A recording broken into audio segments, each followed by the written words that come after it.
That suddenly US, UK, China, India, all European countries, practically every country of the world is under debt and is unable to repay their interest. Who do they even owe this money to? And how is it impacting the stock market, gold prices, and even wars around the world? I'll explain it in less than 2 minutes. Well, it all started in the 1970s when the US decided we are going to de-link our currency from our gold reserves and we can print as much money as we want.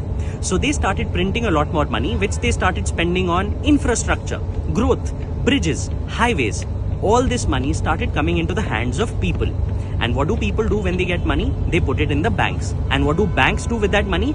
Banks start lending it to others who need it, including the government, because banks buy the bonds of the government and lend that money to the government.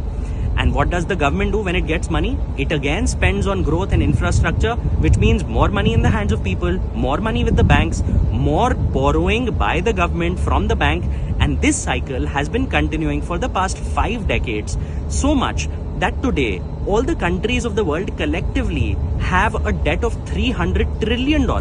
However, the global GDP of all the countries is just about $100 trillion, which means there is no way any of these countries can actually repay this loan or even pay the interest on it. Now, in such a situation, what happens? Look at it. When the governments cannot afford to pay the interest, there are 3 things they can do. Either they can print more money, which will lead to inflation in the economy and a lot of civil unrest.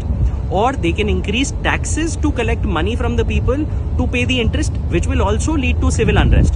Or the third thing, they can actually borrow more money. But something interesting has now happened. There is so much money that people are investing in stock markets, such as in the US, and not keeping it with the banks, that even banks don't have enough money to lend to the government. Which is why the governments are now stuck and they don't know what to do. Which is why across different countries you're seeing civil unrest crop up. There are wars between countries. Either they are genuine or made up just to distract people. We will never know. Which is why central banks around the world are actually now holding gold and silver. They want those deposits because they know it's a much safer asset compared to just lending to the government. Which is why maybe the US president wants the US stock markets to crash so that people start putting money back into banks again and then the government can borrow more. Well, the entire world right now is in a massive bubble. A lot more in the description. Share it with someone who may need it. How is it that